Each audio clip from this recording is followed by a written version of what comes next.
आज का जो हमारा डिस्कशन का टॉपिक है वो है द फेस। इससे पहले चीजों को हम रिलेट करके पढ़ेंगे, कुछ को रिकॉल करेंगे, कुछ को डिस्कस करेंगे और फिर आगे आने वाले लेक्चर्स में डिस्कस करते जाएंगे। यानी बेसिकली मकसद ये रहेगा नेटवी थ्रू आउट ऐसे पढ़ने का कि चीजों को लिंक किया जाए, चेन की तरह एक चीज दूसरे को स्ट्रेंथन करे।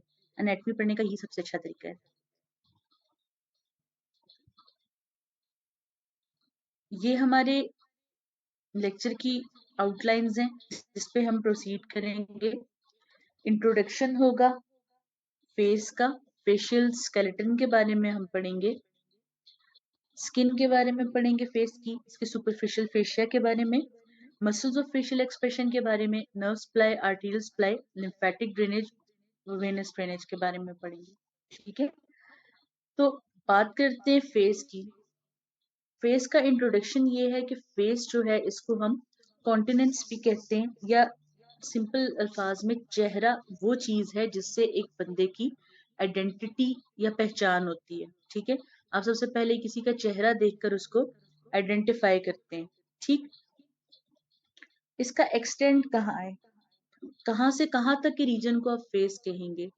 एक एडोलेसेंट में जहां से हेयर लाइन शुरू होती है, ठीक है, जहां से हेयर लाइन शुरू होती है वहां से लेकर चिन तक और बेस ऑफ मैंडिबल तक। ठीक है, जहां आपकी चिन है, थोड़ी है और उसकी साइड्स हैं वहां तक, और कान के फ्रंट तक। ठीक है, ऑरिकल से आगे तक का रीजन जो है ये आपका फेस या चेहरा कहलाएगा। फेशियल स्केलेटन की बात करें तो इसके अंदर Recording stopped.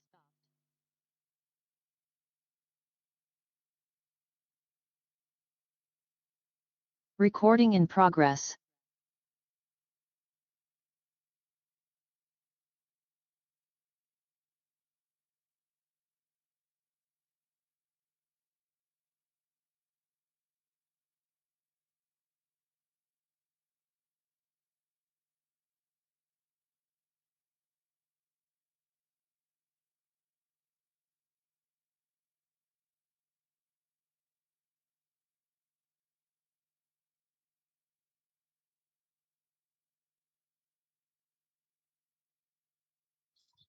आप लोग पहले क्लियर कर लें कि आप लोगों को आवाज आ।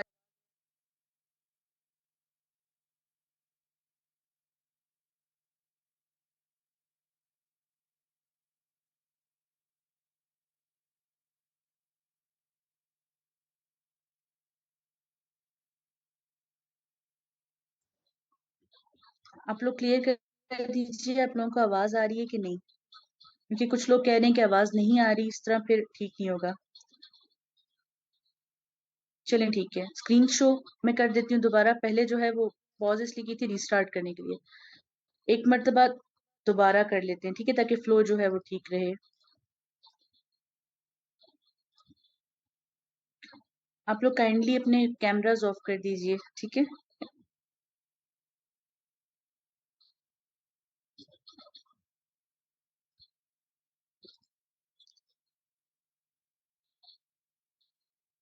Recording stopped. चलिए एक दफा दोबारा बाकायदा स्टार्ट करते हैं। होपफुली अब जो है किसी को इशू नहीं होगा आवाज का। ठीक है, जिन लोगों को आवाज नहीं आ रही उन्होंने देखें कि उन्होंने अपने माइक को, अपने ऑडियो को कनेक्ट किया है जूम से कि नहीं। लोग मैसेज कर रहे हैं तो आपका इश्यू होगा, क्योंकि अगर आवाज का या नेट का होता फिर सबको प्रॉब्लम होती। तो अब हम स्टार्ट करते हैं, मजीद टाइम वेस्ट हो रहा है। Recording in progress. आज का जो हमारा डिस्कशन का टॉपिक है वो है द फेस। ठीक, इन आउटलाइंस पे हम चलेंगे फेस को डिस्कस करने के लिए। फेस के बारे में देखेंगे फेस है क्या, इसका स्केलेटन यानी इसकी बोन्स कौन सी बोन्स बना रही है, इसकी स्किन कैसी है, इसका सुपरफिशियल फेशिया कैसा है, इसमें कौन से मसल्स हैं जो कि मसल्स ऑफ फेशियल एक्सप्रेशन कहलाते हैं, इसकी नर्व सप्लाई कैसी है, इसकी आर्टेरियल सप्लाई कौन दे रहा है, वेनस ड्रेनेज जो लिम्फेटिक ड्रेनेज किन नोड से किन स्ट्रक्चर्स में हो रही है। ठीक है,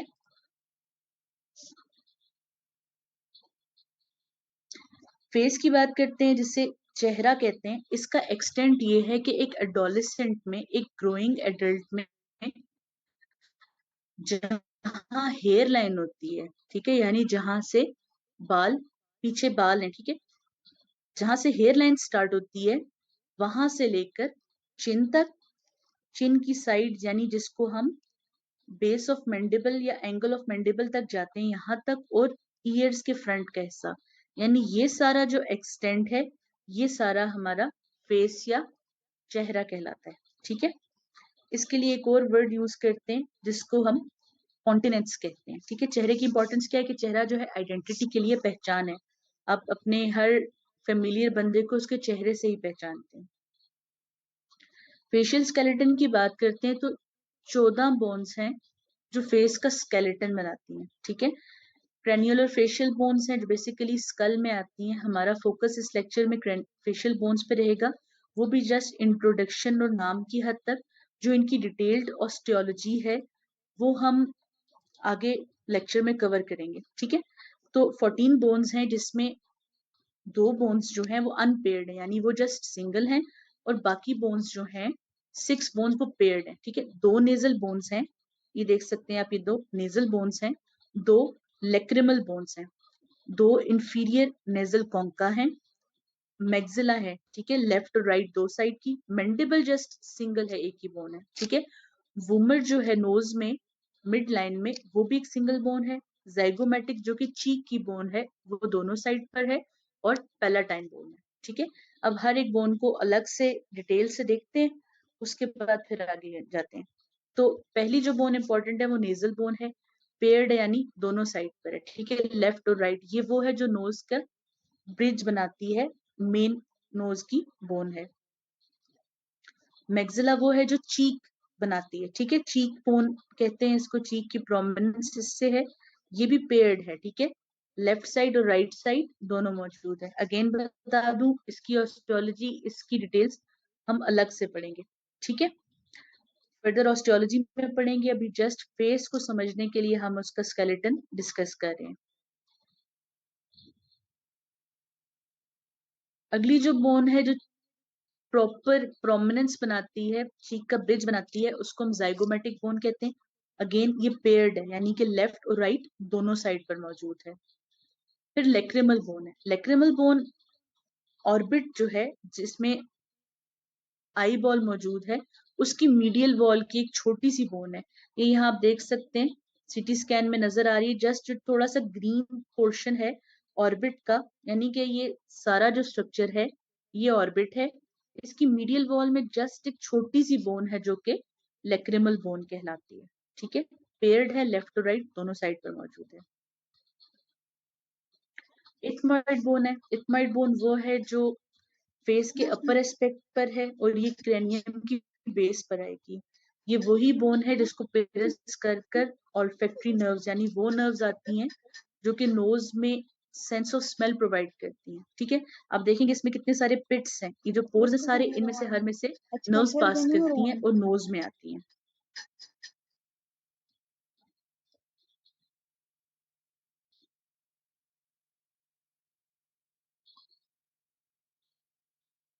वूमर बोन है, वूमर जो है जस्ट एक सिंगल बोन है।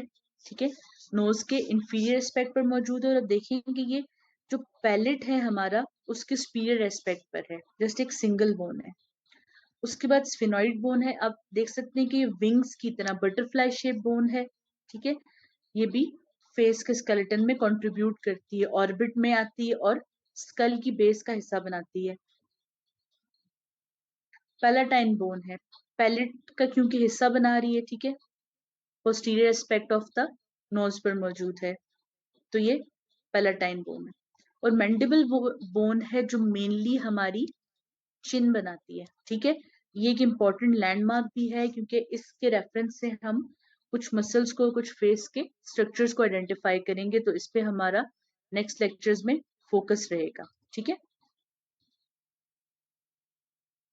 तो पहली चीज है स्किन ऑफ द फेस, इसके बारे में बात करते हैं कि कुछ फीचर्स हैं जो स्किन के वो हम डिस्कस करेंगे। जैसे पहला फीचर ये है कि जो फेस की स्किन है वो हाईली वेस्कुलर है। हाईली वेस्कुलर होने का मतलब है कि ब्लड फ्लो बहुत ज्यादा है।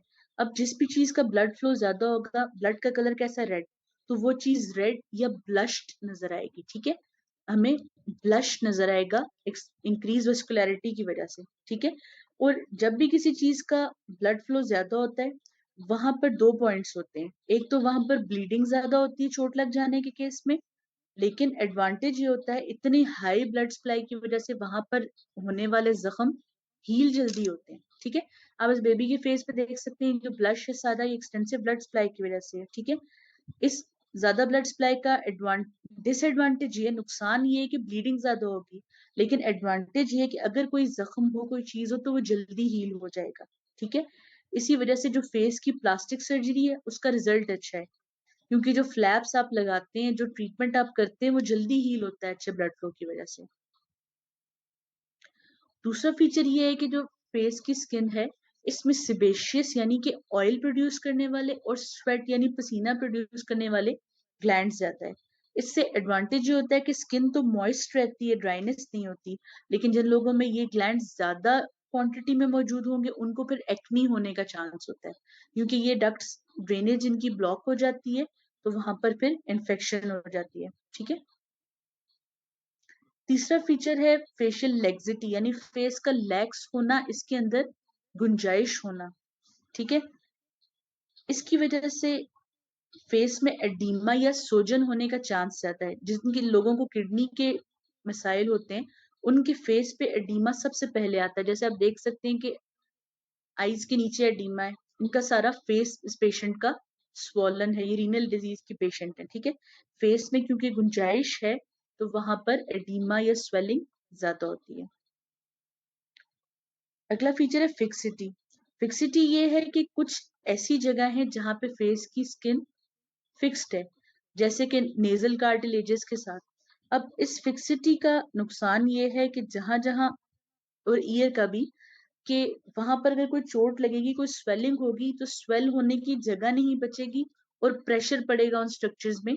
जैसे कि नोज और ईयर के जो भी प्रॉब्लम्स होते हैं वो पेनफुल इसलिए होते हैं कि वहां होने वाली स्वेलिंग को जगह नहीं मिलती कि वो फ्लूइड कहाँ अकोमोडेट हो, वो अंडरलाइंग स्ट्रक्चर्स पे प्रेशर क्रिएट करता है, कंडीशंस पेनफुल होती हैं। ठीक है, उसके अलावा ये है कि फेस की स्किन बहुत इलास्टिक और थिक है, क्योंकि मसल्स इसके अंदर इंसर्टेड है। देखिए, आपने चीज नोटिस की होगी कि बाकी बॉडी में भी तो मसल्स हैं, लेकिन वहां कोई ऐसा मूवमेंट उनकी प्रोमिनेंट क्यों नहीं होती, क्योंकि वो मसल्स डीप फेशिया के नीचे लाए करते हैं, जबकि जो फेस के मसल्स हैं वो फेस के सुपरफिशियल फेशिया और स्किन के अंदर एम्बेडेड है। तो जब मसल मूव करते हैं, फेस की स्किन मूव करती है, और स्किन मूव करती है तो वो हमें एक एक्सप्रेशन के तौर पर नजर आता है। स्माइल, सैडनेस, हर चीज हमें फेस पे नजर आती है।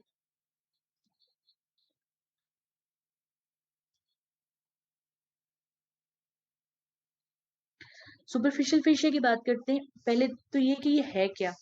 स्किन के नीचे जो कनेक्टिव टिश्यू है उसकी डिफरेंट टाइप्स हैं। दो टाइप्स का मेन कनेक्टिव टिश्यू होता है, एक को सुपरफिशियल फेशिया कहते हैं, एक को डीप।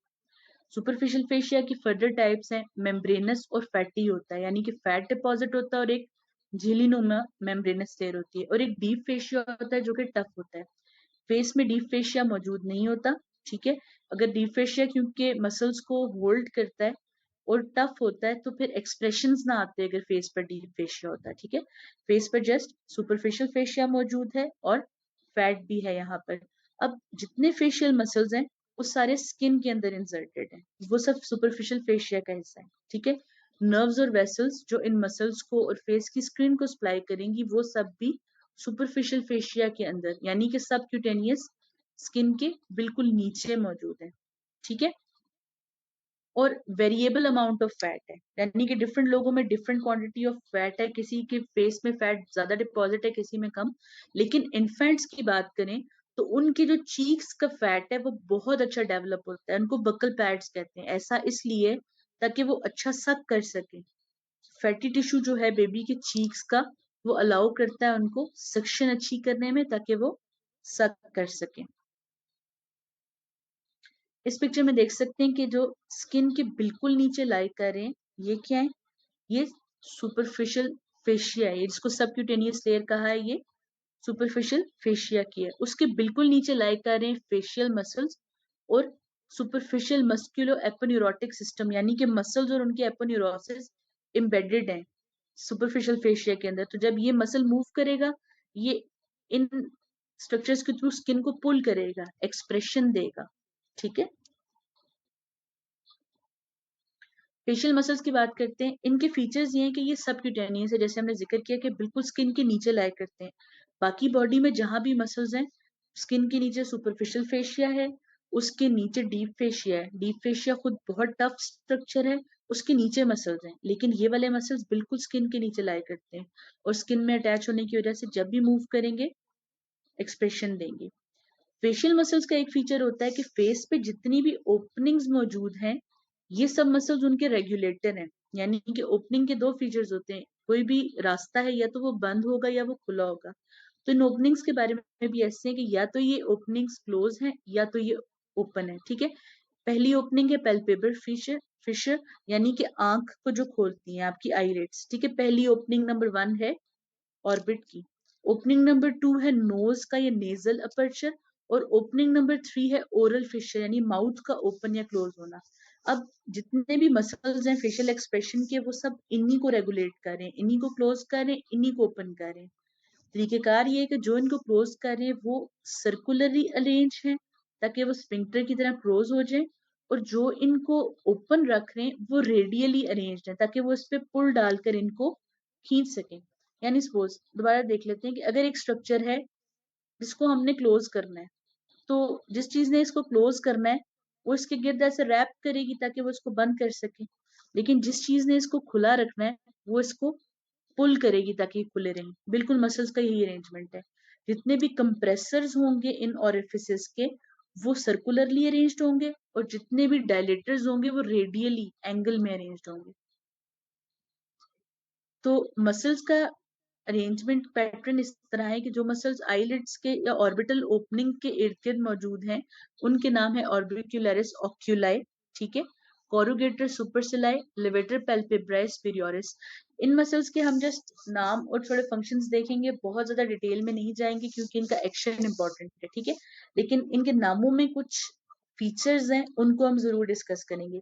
जैसे पहली चीज है ऑर्बिक्यूलरिस ऑक्यूलाई। ऑर्बिक्यूलरिस यानी कि ऑर्बिट करता है, ऑक्यूलाई यानी आंख के। तो ये मसल आप देख सकते हैं, ये दिखाया हुआ है आपको कि आंख के गिर्द मौजूद है। ठीक है, एक इसका ऑर्बिटल पार्ट है और एक इसका पेल्पेब्रल पार्ट है जो आईलिड में इंसर्टेड है। अभी क्योंकि सर्कुलर मसल है, ये क्या करता है, ये आईलिड को क्लोज करवाता है। ठीक है, दूसरा जो मसल है उसका नाम है कोरुगेटर। कोरुगेटर सुपरसिलाई। कोरुगेटर वर्ड रिंकल के लिए लैटिन वर्ड है। सुपरसिलाई ये सुपरसिलरी आर्चेज है आंख के ऊपर, यानी ये यहाँ पर रिंकलिंग करेगा। ठीक है, ये मसल जब कॉन्ट्रैक्ट करेगा यहाँ पर रिंकल करेगा। ठीक है, उसके बाद लिवेटर पेल्पेब्राई सुपीरियोरिस। लिवेटर यानी एलिवेट, पल्पेब्रल वर्ड जो है वो आईलिड के लिए, सुपीरियोरिस यानी कि अपर आईलिड को ये ओपन करेगा। ठीक है, ये जो है ये आई का मसल भी कंसीडर होता है फेशियल एक्सप्रेशन के मसल के अलावा, और इसको सिंपैथेटिक फाइबर और थर्ड क्रेनियल नर्व, जो ऑक्यूलोमोटर नर्व है ना आई के बाकी मसल्स की, वो इसको सप्लाई करती है। तो इसको हम ऑर्बिट के मसल्स के साथ दोबारा देखेंगे। फिर नोज के मसल्स आ जाते हैं, यानी नेजल अपर्चर से रिलेटेड ये प्रोसेरस है, कंप्रेसर नेरीज है, डायलेटर नेरीज है और डिप्रेसर सेप्टा है। जो प्रोसेरस है ये नोज की ब्रिज पे रिंकलिंग करेगा। ठीक है, निजेलिस जो है ट्रांसवर्स वाला, यानी जो ट्रांसवर्सली लाई कर रहा है, तो वो भी इस तरह होगा जैसे कि सर्कुलर कोई चीज होती है, तो वो नॉस्ट्रल्स को कंप्रेस करेगा। डायलेटर नेरीज जो है वो डायलेट करेगा नॉस्ट्रल्स को, और डिप्रेसर सेप्टाई जो है नेजल सेप्टम को यहाँ इसको डिप्रेस करेगा। अब डिफरेंस ये है ह्यूमन बींग्स में और कुछ ऐसे एनिमल्स में जो नोज को ज्यादा यूटिलाइज करते हैं, कि उन एनिमल्स के नोज के मसल्स ज्यादा डेवलप होते हैं और उनके वॉलेंट्री कंट्रोल के अंदर होते हैं। हम थोड़ा सा ह्यूमन बींग्स एक्सप्रेशन में इनको यूज जरूर कर सकते हैं, लेकिन प्रॉपर अपनी नॉस्ट्रल्स को बहुत ज्यादा कंप्रेस या डायलेट नहीं कर सकते क्योंकि ये फंक्शनल नहीं है ना, ये मसल्स थोड़े मतलब डिसयूज की वजह से उतने डेवलप नहीं है जितना कि किसी भी एनिमल में जो अपने नॉस्ट्रल डायलेट करके ज्यादा स्मेल कर सकता है। फिर वो मसल्स हैं जो माउथ के इर्द गिर्द अरेंज्ड है। अब देखिए ये मसल का नाम है ऑर्बिक्यूलरिस ऑरिस। ऑर्बिक्यूलरिस क्योंकि ये सर्कुलर है, ऑरिस क्योंकि ओरल कैविटी ये मुंह के इर्द गिर्द मौजूद है। ठीक है, जो आई के इर्द गिर्द था वो ऑक्यूलाई था। ठीक है, उसके अलावा फिर अब इसका काम क्या है, क्योंकि ये सर्कुलर मसल है, ये ओरल ओरिफिस को क्लोज करता है, लेकिन बाकी सारे मसल्स रेडियली अटैच हैं, तो वो सब किसी न किसी डायरेक्शन में इसको ओपन कर रहे होंगे। बक्सिनेटर जो है वो चीक का मसल है, आप ये देख सकते हैं, ठीक है, चीक का मसल है, और ये जो स्माइल या ग्रिनिंग यानी जो आप दांत दिखाते हैं उसमें हेल्प करेगा। फिर लिवेटर लिबाए स्पीरियोरिस एलिकनेजाए, लिवेटर यानी एलिवेट करेगा, लिबाए यानी लिप को, स्पीरियोरिस अपर लिप को, एलिकनेजाए नोज के साथ अटैच, यानी जो आप नोज ऊपर पुल करते हैं तो आपके अपर लिप पे पुल आता है, माउथ ओपनिंग में बेसिकली इस मसल का फंक्शन है, ठीक है। फिर जाइगोमेटिकस मेजर है, इसके एंगल से देख सकते हैं कि ये एंगल ऑफ माउथ को रेज करता है, तो एंगल ऑफ माउथ को रेज करने का मतलब ये स्माइल में कंट्रीब्यूट करता है, ठीक है। इसी तरह फिर जाइगोमेटिकस माइनर है, लिवेटर एंगुलाई ऑरिस है, यानी माउथ के एंगल को एलिवेट करता है, इसी तरह ये माउथ ओपनिंग में और एक्सप्रेशन में रोल प्ले करता है। फिर डिप्रेसर एंगुलाई ऑरिस है, यानी माउथ के एंगल, यानी एंगल जो है ये कॉर्नर्स है बेसिकली माउथ के, ठीक है, ये एंगल्स हैं, इनको एलिवेट करना यानी स्माइल वाले एक्सप्रेशन, इनको डिप्रेस करना यानी कि सैडनेस वाले एक्सप्रेशन, ठीक है। उसके बाद फिर मेंटेलिस है जो कि चिन की तरफ, ये भी माउथ ओपनिंग में रोल प्ले करेगा। और रिजोरियस है, ये वो मसल है जो प्रॉपर स्माइल को, स्माइल में हेल्प करता है, ठीक है, ये इस डायरेक्शन में पुल करेगा तो प्रॉपर ये जो स्माइल होती है ब्रॉड वाली ये लाएगा, ठीक है। राइजोरियस जो है ये लैटिन वर्ड है, लैटिन वर्ड फॉर लाफ्टर। तो टोटल ये 11 मसल्स थे, ठीक है। इन सब का कंबाइंड फंक्शन हम देख लेते हैं।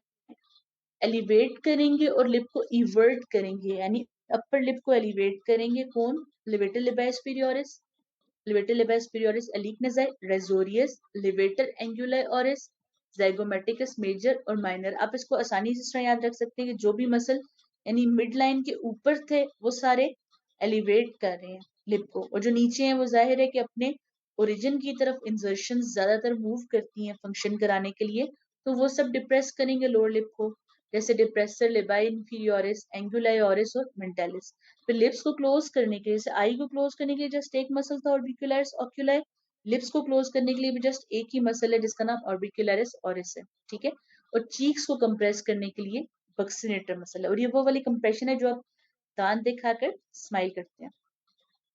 तो ये आपके पास मसल्स ऑफ फेशियल एक्सप्रेशन है, ये इंपॉर्टेंट जो एक्सप्रेशन है ये वो है, ये आपको अक्सर एग्जाम में पूछ लिए जाते हैं, तो आपको इनका रिस्पेक्टिव मसल पता होना चाहिए, ठीक है। जैसे सरप्राइज की फीलिंग जो है वो फ्रंटालिस मसल, जो कि ये फोरहेड का मसल है, ये प्रोड्यूस करता है, ठीक है। सरप्राइज आप यहाँ देख सकते हैं कि ये क्या करता है, ये आपकी आईब्रोज को रेज कर देता है, तो आईब्रोज रेज करना इज बाउ, is a suppression, is in expression of surprise, ठीक है। डिसलाइक जो है वो कॉर्गेटेड सुपरसिलाई और प्रोसेरस है। डिसलाइक आप कैसे करते हो, डिस्कस्ट, ये देख सकते हैं इस वाली पिक्चर में, डिस्कस्ट के आप नाक खींचते हैं, त्योरी चढ़ाते हैं, ठीक है। एंगर जो है वो डायलेटर नेरीज और डिप्रेसर सिप्टाइल से कहते हैं ना, नाक ना फुलाइए, तो वो एंगर का एक्सप्रेशन होता है कि आप नाक को खींच लेते हैं अपना, ठीक है। स्माइलिंग और लॉफिंग के लिए जाइगोमेट्रिकस मेजर है, ये स्माइल करवाएंगे, ठीक है। ग्रीनिंग यानी दांत दिखाकर हंसना, उसके लिए रेजोरियस है। सैडनेस के लिए वो जो एंगल जो है वो लिटल बेस वीरियोरिस जो है, मतलब पुल करके स्ट्रेटर लिप करेंगे, ठीक है। अब अच्छा, अब इस तरह है कि कुछ फंक्शन जो है मसल्स के कंबाइन है। नॉर्मली ये है कि जो muscle angle of level of mouth से ऊपर है वो एंगल को एलिवेट करते हैं, लेकिन अगर इंडिविजुअली एक्ट करें तो वो एक्सप्रेशन लेकर आते हैं, ठीक है।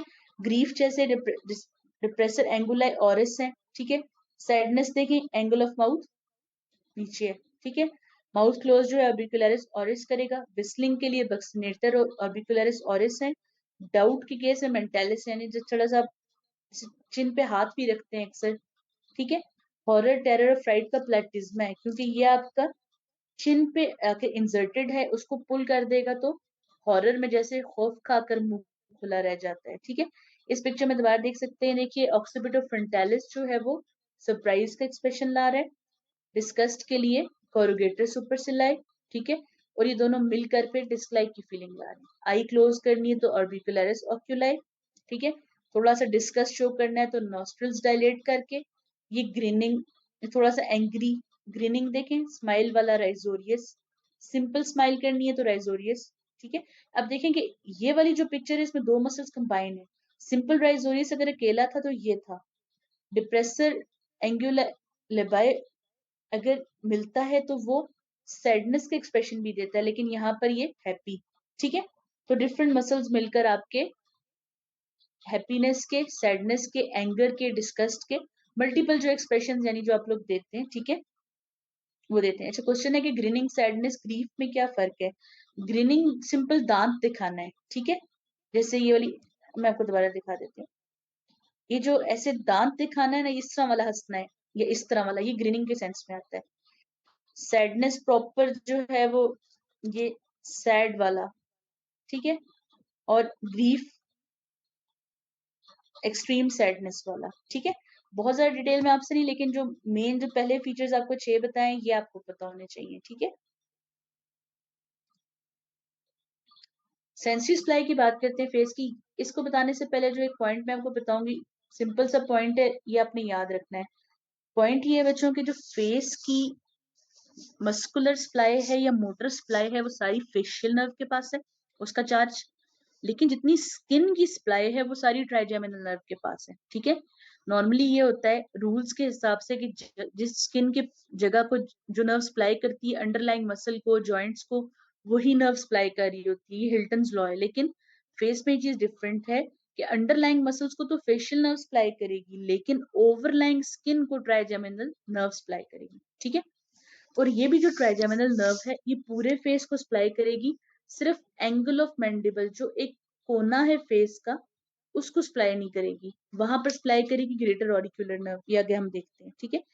जो ट्राइजेमिनल नर्व है उसकी 3 मेजर डिवीजन है और वो फेस के 1/3 को सप्लाई करती जाती है, ठीक है। ऑप्थेल्मिक डिवीजन वो है जो आई के रीजन को सप्लाई करेगी, चीक के रीजन को मैक्सिलरी डिवीजन सप्लाई करेगी यानी कि मिडिल थर्ड को, और चिन को जो है वो मैंडिबुलर डिवीजन सप्लाई करेगी। इस पिक्चर में आप देख सकते हैं जो अपर 1/3 है उसको ऑप्थेल्मिक नर्व जो है, ये basically ophthalmic division of trigeminal nerve है। इसका तरीका ये है कि क्रैनियल नर्व को, क्योंकि ट्राइजेमिनल नर्व एक क्रैनियल नर्व है, उसके लिए हम लिखते हैं CN यानी कि क्रैनियल नर्व, V यानी 5 रोमन वाला, ठीक है। उसके आगे जब हम 1 लिख देते हैं इसका मतलब है कि ट्राइजेमिनल नर्व की पहली वाली डिवीजन जो कि ऑप्थेल्मिक नर्व है, तो उन्होंने जस्ट V1 उसी को लिखा हुआ है।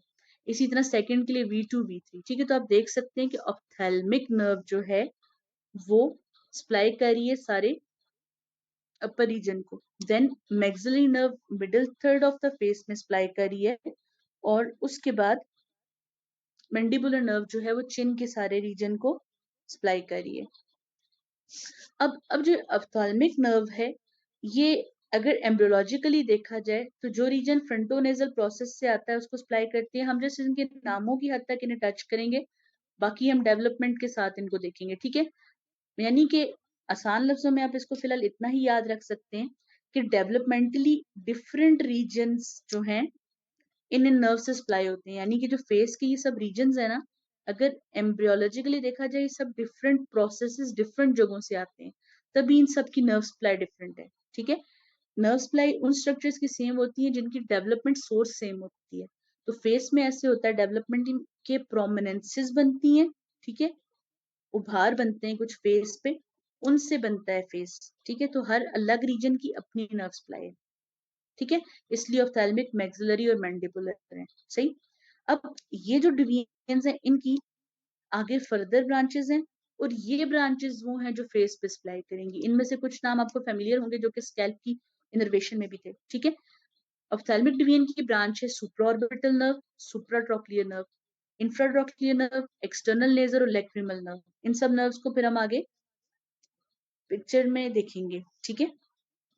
मैक्सिलरी डिवीजन की जस्ट 3 ब्रांचेस हैं, इंफ्राऑर्बिटल, ज़ाइगोमेटिकोफेशियल, ज़ाइगोमेटिकोटेम्पोरल, और मैंडिबुलर डिवीजन की ब्रांचेस हैं मेंटल, बक्कल और ऑरिकुलर टेम्पोरल नर्व। आप इनकी डिवीजन्स जो हैं, इस वाली पिक्चर को अगर आप याद कर लेते हैं तो नर्व की लोकेशन देखकर आप समझ जाएंगे कि वो किस वाली रीजन के अंडर आ रही है। यानी कि सपोज कि अगर एक नर्व यहाँ लाई करती है तब समझ जाएंगे कि वो तो मैंडिबुलर नर्व की फर्दर ब्रांच होगी, ठीक है। इस तरह जगह के हिसाब से भी आप ब्रांच याद रख सकते हैं, ठीक है। तो इस पिक्चर में हम देखते हैं उन नर्व्स को जिनका अभी हमने जिक्र किया है। तो सबसे पहली नर्व जो ऑप्थेल्मिक रीजन की है उसको हम पहले सुप्रा ट्रॉक्लियर देखते हैं। ये जो आई का अपर रीजन है ये ट्रॉक्लिया कहलाता है। यहाँ जो नर्व सप्लाई करती है इसको हम सुप्राट्रोक्लियर नर्व कहते हैं, ठीक है। ये सारा फॉरहेड पे सप्लाई कर रही है। फिर सुप्रा ऑर्बिटल नर्व है, ये पूरे स्कल के ऊपर तक जा रही है, यहाँ पर ये सेंसरी सप्लाई दे रही है। उसके अलावा यहाँ पर इंफ्राट्रोक्लियर नर्व है, ठीक है। सुप्राऑर्बिटल नर्व है, सुप्राट्रोक्लियर नर्व है, इंफ्राट्रोक्लियर नर्व है। उसके अलावा हमारे पास इस रीजन में एक्सटेरियर नर्व है, और उसके अलावा हमारे पास लैक्रिमल नर्व है, ठीक है। वो थोड़ा सा रीजन नेक्स्ट पिक्चर में हम उसको देखेंगे। तो अभी हमने जो 4 नर्व्स देखी हैं ऑप्थेल्मिक की, वो है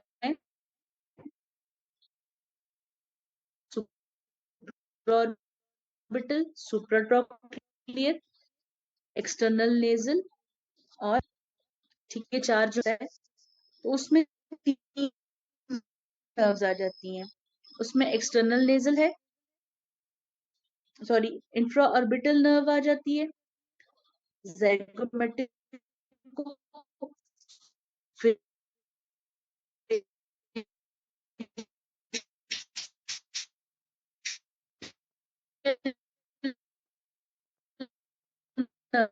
आ जाती है, ठीक है। इसके बाद को इंफ्रा Recording stopped.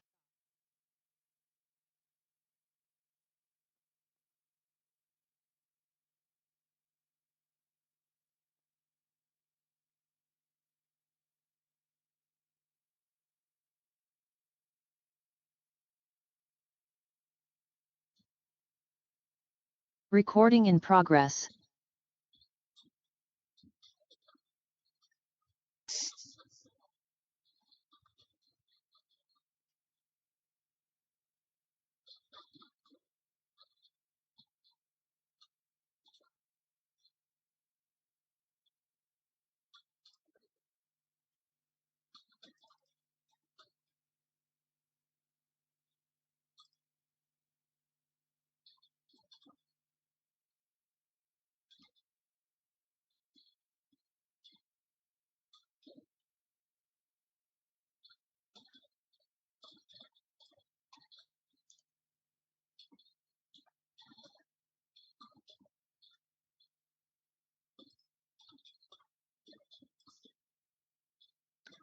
हम बात कर रहे थे मैक्सिलरी नर्व की ब्रांचेस की, और उसके बाद जो तीसरी डिवीजन है, ऑर्बिट के रेफरेंस से देख रहे हैं कि ऑर्बिट के नीचे जो है वो इंफ्राऑर्बिटल नर्व है, और ज़ाइगोमेटिकोफेशियल आप देख सकते हैं कि यहाँ पर चीक की प्रोमिनेंस थी जिसका हमने जिक्र किया था, ज़ाइगोमेटिक बोन, तो यहाँ सप्लाई करने वाली नर्व का नाम है ज़ाइगोमेटिकोफेशियल, ठीक है।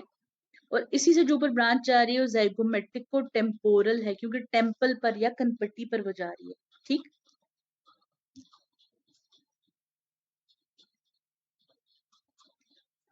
उसके बाद मैंडिबुलर एरिया की आ जाती है। इसके अंडर जो है वो 3 नर्व्स हैं, ऑरिक्यूलो टेम्पोरल नर्व है, मेंटल नर्व है। मेंटल वर्ड जो है ना वो आप याद रख लें कि चिन के लिए, जहां चिन का जिक्र आएगा वो मेंटल है, जहां चीक से रिलेटेड आएगा वहां बक्कल नर्व है, ठीक है। ऑरिक्यूलो टेम्पोरल कान का बाहर वाला हिस्सा, और टेम्पल पर जाने वाली, यानी इन नर्व्स के नाम अगर आप याद कर लेते हैं, ठीक है, तो उनसे आप ये बता सकेंगे कि ये कहाँ सप्लाई करती हैं। और अगर आप इनकी जगह याद रख लेंगे कि एग्जैक्टली किस रीजन में थी, तो फिर आप ये याद रख सकें कि वो कहाँ सप्लाई करती है। ठीक है, टेम्पोरल ब्रांच और टेम्पोरोमोलर लिखी हुई है, बेसिकली जाइगोमेटिको टेम्पोरल है, ठीक है। असल में ऑथर्स डिफरेंट होते हैं, तो वो डिफरेंट नाम अपनी बुक्स में यूज करते हैं, तो जो इलस्ट्रेशन जहां से डिफरेंट है। आगे और पिक्चर्स भी हैं, इसलिए मैंने हर जगह से 2-3 पिक्चर्स डाली है ताकि हर चीज को हम टच कर सकें, ठीक है। जैसे ये वाली पिक्चर